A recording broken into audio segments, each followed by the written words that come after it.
I ended up in the hospital last month, and I need to tell you why. Not because I want sympathy, but because what happened to me could happen to anyone, and I learned something that might save your life too. Leave a comment saying, health, if you want to hear the wake-up call that changed how I think about everything. It was a Tuesday morning when everything went wrong. I was in my office, going through emails like I do every morning, when suddenly the room started spinning. The words on my computer screen blurred together, and I felt like I was going to be sick. At first, I thought it was just fatigue.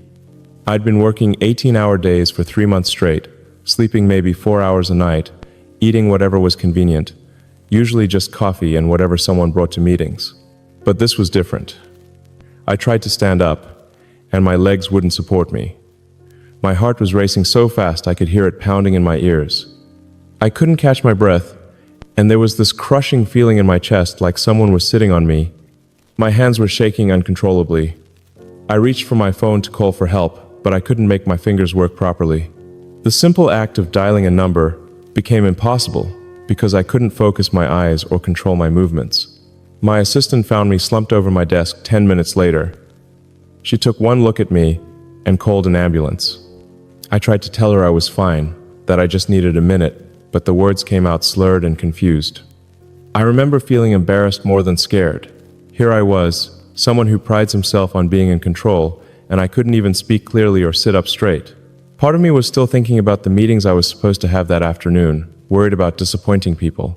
The paramedics arrived and immediately started checking my vital signs. My blood pressure was dangerously high, 180 over 120. My heart rate was erratic, jumping between racing and skipping beats. They said I was showing signs of severe exhaustion and stress-related complications that could lead to a heart attack or stroke. One of the paramedics, a woman probably in her 50s, looked me in the eye and said, "Sir, your body is in crisis mode. We need to get you to the hospital immediately." That's when reality hit me. I wasn't invincible. I wasn't immune to the consequences of treating my body like a machine that could run indefinitely without maintenance. In the ambulance on the way to the hospital, I kept drifting in and out of consciousness. All I could think about was how stupid I'd been. Here I am, always talking about the importance of taking care of things, maintaining equipment, following safety protocols, planning for the long term. But I'd completely ignored those same principles when it came to my own health. I thought about my children, about all the things I still wanted to do with them. I thought about the people who depended on me, not just professionally but personally. What if this had been worse? What if I'd had a heart attack at my desk and died because I was too stubborn to take care of myself? The emergency room was a blur of tests and questions. Blood work, heart monitoring, brain scans to make sure I hadn't had a stroke. The medical team moved with the kind of urgency that made me realize how serious this was. The doctor who examined me was Dr. Sarah Chen, and she was brutally honest in a way that probably saved my life. "Mr. Musk," she said, "your body is shutting down. Your cortisol levels are through the roof. Your blood work shows you're severely dehydrated and malnourished. When was the last time you had a real meal or a full night's sleep?" I couldn't remember. That's how bad it had gotten. She pulled up my test results on her tablet and showed me numbers that meant nothing to me but clearly alarmed her. "Your stress hormone levels are similar to what we see in soldiers coming back from combat zones. Your body thinks it's been under constant threat for months." Dr. Chen told me I was experiencing what's called acute stress reaction. Basically, my body's way of forcing me to stop before something worse happened. She said if I'd continued the way I was going, I could have had a heart attack or stroke within weeks. "You're 53 years old," she said. "Your body isn't 25 anymore. The recovery time from stress and sleep deprivation gets longer as you age. You can't keep running it into the ground and expect it to keep working." That hit me harder than any business failure ever had. She explained something that nobody had ever told me clearly before. Stress isn't just feeling overwhelmed, she said. It's a physical process that affects every organ in your body. When you're constantly stressed, your body produces hormones like cortisol and adrenaline that are meant to help you handle short-term emergencies. Dr. Chen drew a simple diagram showing how chronic stress affects the body. But when those stress hormones stay elevated for months, they start damaging your heart, your blood vessels, your immune system, your digestive system, even your brain. You become more prone to infections, injuries, depression, anxiety, and serious cardiovascular problems. She told me that people my age who maintain chronic high stress levels have significantly higher rates of heart disease, stroke, diabetes, and early death. Think of it like running your car engine in the red zone. She said, you might get more speed temporarily, but you're destroying the engine. Eventually, it's going to break down completely. That analogy made sense to me in a way that all the previous warnings about work-life balance never had. I spent 3 days in the hospital. 3 days of forced rest, IV fluids to rehydrate me, proper meals brought on schedule, and a lot of time to think about what had brought me to that point. The first night was the hardest.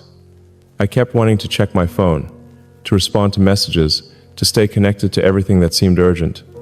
But the nurses had strict orders: no work, no stress, complete rest. By the second day, something strange started happening. For the first time in months, my mind felt clear. I could think about problems without feeling panicked. I could have conversations without constantly checking the time or thinking about what I needed to do next.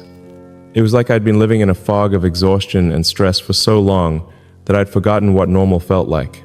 During my stay, I started talking to other patients and hospital staff about stress and overwork. What I discovered surprised me. Almost everyone had a story about pushing too hard and paying the price, sometimes a minor price like constant exhaustion or frequent illnesses, sometimes a major price like heart attacks, strokes, or severe depression. My roommate was a 62-year-old man named Frank who'd had a mild heart attack. He told me he'd been working 60-hour weeks for years as an accountant, convinced that he couldn't slow down until he retired. The funny thing is, Frank said, I thought I was being responsible by working so hard. I was providing for my family, building up savings for retirement. But what I was really doing was gambling with the years I'd have to enjoy retirement. Frank's heart attack had happened during tax season, his busiest time of year. He'd been working 16-hour days for 2 months, eating fast food at his desk, and sleeping 4 hours a night. My wife kept telling me to slow down, he said. My kids kept asking me to come to their games and concerts. I kept saying after tax season or after we finish this big project, but there was always another busy season, another big project. The morning of his heart attack, Frank had felt chest pain but ignored it because he had client deadlines. It wasn't until the pain became unbearable that he finally went to the hospital. Now I'm looking at months of recovery and cardiac rehabilitation, he said. All those extra hours I worked, they don't matter now. My clients found other accountants. The world didn't end because I wasn't available, but my health almost did. I also met a nurse named Patricia, who'd been working in the cardiac unit for 20 years. She told me that the majority of heart attack patients she sees are people between 50 and 65 who've been under chronic work stress. They all say the same thing, Patricia told me. I thought I could handle it. I thought I was tougher than that. I thought I had time to take care of my health later. She said that many of these patients are successful people, executives, doctors, lawyers, small business owners, who've been rewarded their whole careers for working harder than everyone else. The problem is that the same drive that makes people successful can also kill them if they don't learn to manage it. Patricia explained, your body doesn't care how important your work is. It has limits, and when you exceed those limits consistently, it breaks down. Patricia shared something that really stuck with me. She said that the patients who recover best aren't necessarily the youngest or the healthiest. They're the ones who use their health scare as a wake-up call to change their entire approach to life. The patients who go right back to their old habits usually end up back here within a year or two, she said. But the ones who really change, who learn to prioritize their health, who set boundaries around work, who invest in relationships and hobbies, they often tell me later that their heart attack was the best thing that ever happened to them. During my second day in the hospital, Dr. Chen brought in a cardiologist to explain the long-term risks I was facing if I didn't change my lifestyle. Dr. Rodriguez was probably in his 60s, and he spoke with the authority of someone who'd seen too many preventable tragedies. The human body is remarkably resilient, he said, but it's not infinitely resilient. Every day of chronic stress, poor sleep, and inadequate nutrition creates small amounts of damage throughout your system. Usually, that damage accumulates slowly and invisibly until suddenly it reaches a tipping point. He showed me charts of what happens to the cardiovascular system under chronic stress. Blood pressure rises, arteries become inflamed, the heart works harder to pump blood through constricted vessels. Over time, this leads to heart disease, stroke, and organ failure. The good news, Dr. Rodriguez said, is that much of this damage is reversible if you make changes now. The bad news is that if you don't make changes, you're likely looking at serious cardiovascular events within the next few years. He told me about patients he'd treated who ignored warning signs like mine. Some had heart attacks in their 50s, others had strokes that left them permanently disabled. Still others developed diabetes or other chronic conditions that dramatically reduce their quality of life. The tragedy, he said, is that most of these problems are preventable with lifestyle changes that aren't even that difficult. But people wait until they have a major health crisis to make those changes, and by then it's often too late to prevent serious damage. On my third day in the hospital, I had a conversation that changed my perspective completely. Dr. Chen brought in a man named Robert, who was 78 years old and had experienced almost exactly what I was going through, but 23 years earlier. Robert looked incredible for his age, energetic, clear-eyed, moving with the confidence of someone much younger. He told me he'd been a workaholic executive who'd collapsed from stress and exhaustion at 55. I was just like you, he said. Thought I was invincible. Thought taking care of my health was something I could do later, after I finished building my career and providing for my family. Robert's collapse had been even more severe than mine. He'd actually had a mild heart attack and spent a week in intensive care. His doctors told him that if he didn't make dramatic changes, he probably wouldn't live to see 60. That was my wake-up call, he said. I realized I'd been so focused on building a successful life that I'd forgotten to actually live it. Robert made radical changes. He reduced his work hours, started exercising daily, learned to cook healthy meals, and began prioritizing sleep. He also started focusing on relationships and hobbies that brought him joy rather than just achievement. The amazing thing, he said, is that my work actually improved when I started taking care of my health. I had more energy, better focus, clearer thinking. I made better decisions because I wasn't constantly operating in crisis mode. Robert had been retired for 13 years, but was still active and healthy. He volunteered, traveled with his wife, spent time with his grandchildren, and pursued interests he'd never had time for during his workaholic years. I've had 23 extra years that I wouldn't have had if I'd continued on the path I was on, he said. 23 years of good health, good relationships, and genuine happiness. That heart attack was the best thing that ever happened to me because it forced me to learn what really matters. Robert's story gave me hope, but it also made me realize how much time I'd already wasted ignoring my health. How many years had I spent being less effective than I could have been because I was constantly exhausted? How many moments with family and friends had I missed because I was too stressed and distracted to be present? I also met Margaret, a 67-year-old woman who'd been visiting her husband in the cardiac unit. She told me that she'd learned to prioritize her health after watching several friends and family members suffer serious health consequences from chronic stress. I decided I wasn't going to wait for a crisis to make changes, she said. I saw what happened to people who ignored their health, and I decided to be proactive instead of reactive. Margaret had developed what she called her non-negotiable health habits. She treated exercise, proper nutrition, and adequate sleep like any other important commitment, scheduled and protected. I schedule my exercise, my meals, and my sleep, just like I schedule meetings, she said. They're not optional. They're not things I do if I have extra time. They're the foundation that makes everything else possible. Margaret explained that treating health as a priority rather than an afterthought had actually made her more productive and successful in other areas of life. When I'm well rested and healthy, I can accomplish more in 6 focused hours than I used to accomplish in 10 exhausted hours. She also talked about how prioritizing her health had improved her relationships. When I'm not constantly stressed and tired, I'm more patient with people. I listen better. I'm more present for the people I care about. These conversations made me realize that my hospital stay wasn't just about me.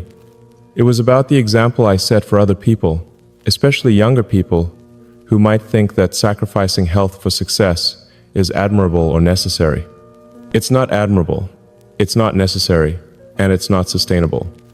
On my last day in the hospital, Dr. Chen gave me a comprehensive plan for recovery and prevention. But before she talked about diet and exercise and medication, she talked about mindset. The biggest challenge you'll face, she said, isn't following a diet or exercise program. It's changing the beliefs that got you here in the first place.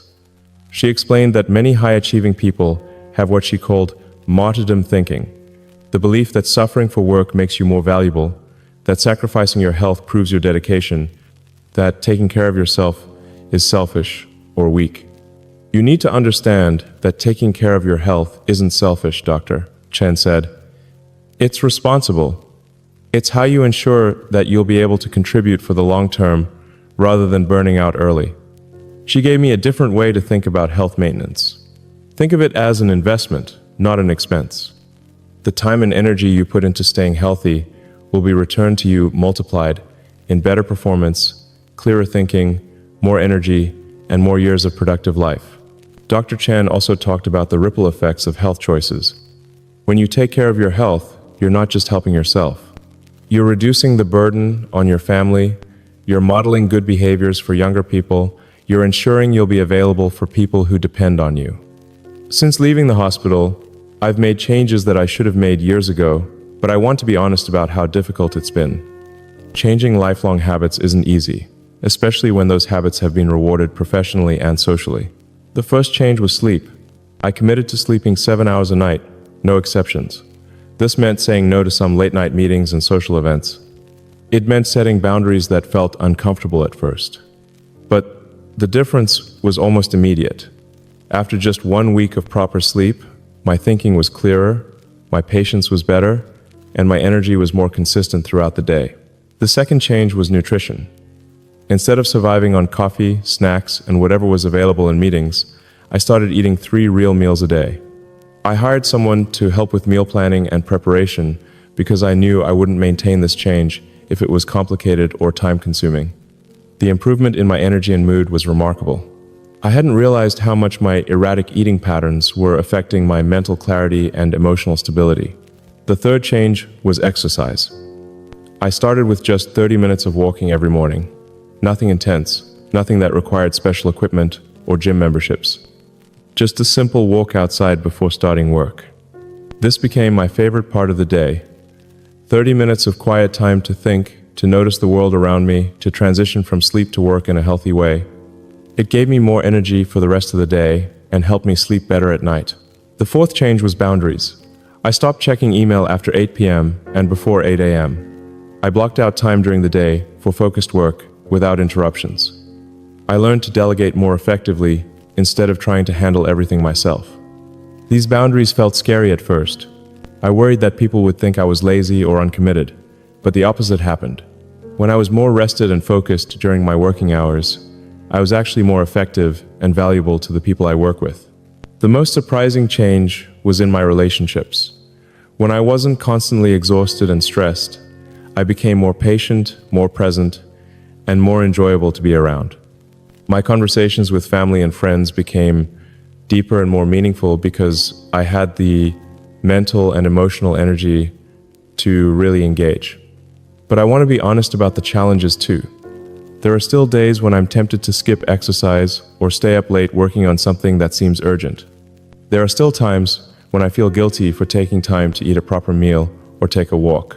Take care of yourself with the same attention and commitment you give to other important things in your life.